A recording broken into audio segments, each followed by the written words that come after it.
Yeah, I think our expectations, heading into the 22 season remain the same as they do every season. We want to put ourselves in a good position to compete for a conference championship. We were fortunate enough to take care of things in the regular season last year, winning the regular season championship. And I think we've got some things to still prove to ourselves, as we didn't play our best baseball in the tournament, the conference tournament or the national tournament. So the recognition and the things that we accomplished last year are great. And our guys worked hard to achieve those, but it's a new year, and we, like I said, we want to compete for that conference championship and earn ourselves a trip to Lewiston. With the conference expanding and the teams coming back after a year away due to COVID, it's going to be interesting because in the previous years we've had 5 weekends of non-conference play. This year that's down to 3 weekends, and so.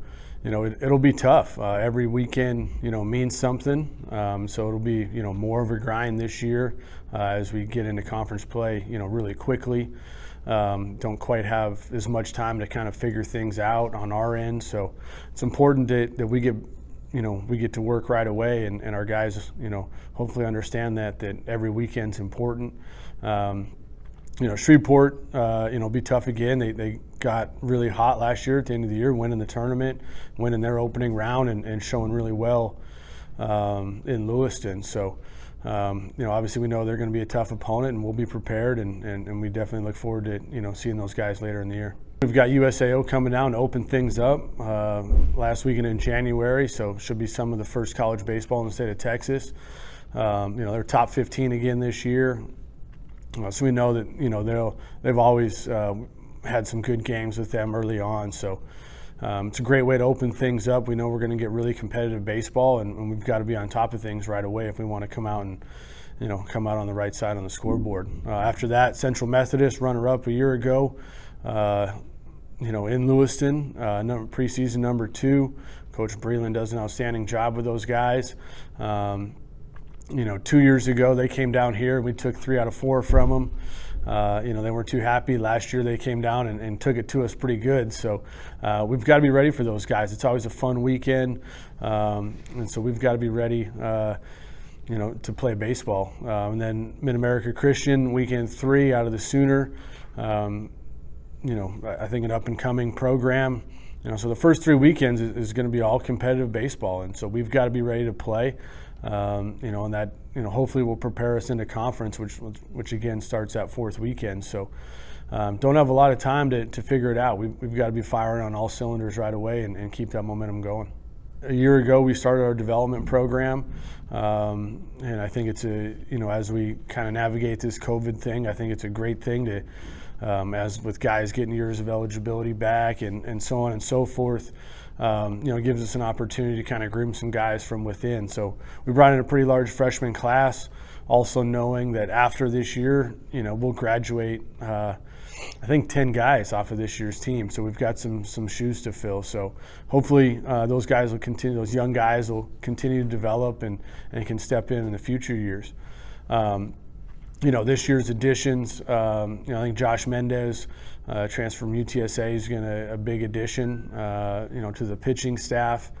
And some young guys in Zegan Farley, Vincent Bonda, Eden Barretta, that we really, really like. And there's a bunch of other young guys too that we like, that we think are really going to, continue the trajectory of the program. But we're old. We return the majority of our pitching staff.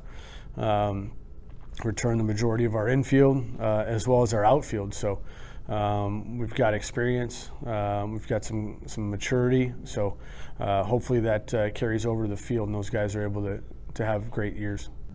Yeah, having Alec, back for his senior year, and Brett returning. Those are 2 frontline arms that we're going to rely on heavy. They both worked extremely hard this fall.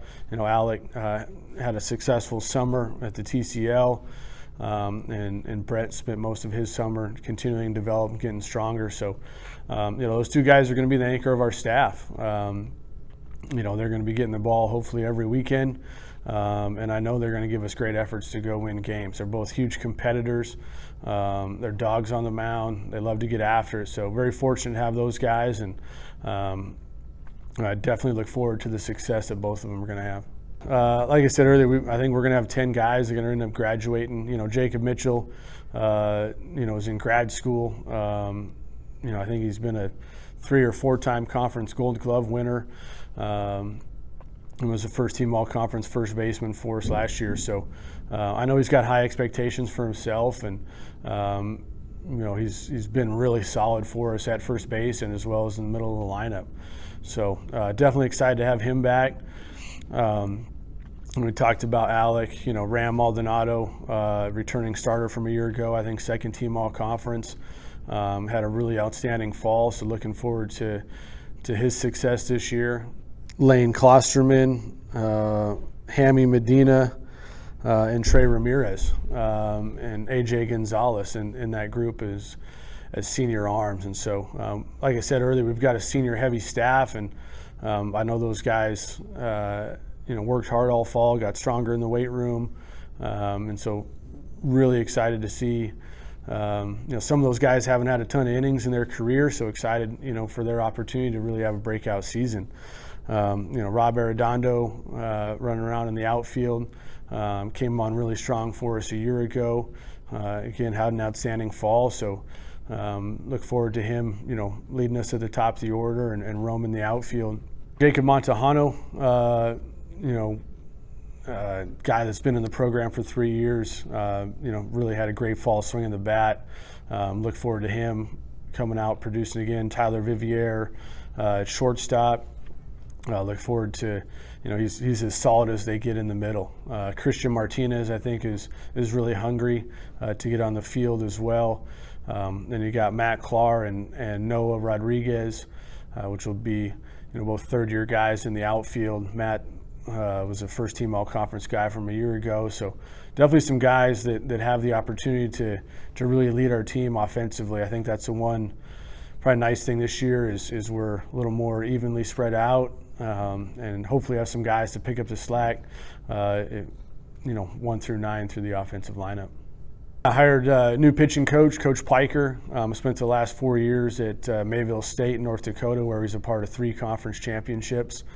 Before that was an assistant at a school in Arkansas. So I really like what he's done with his staff this fall.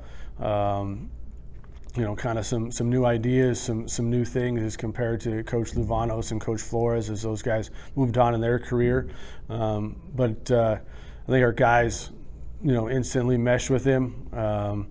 And so definitely looking forward to him continuing the pretty good pitching staff that we've had here over the years.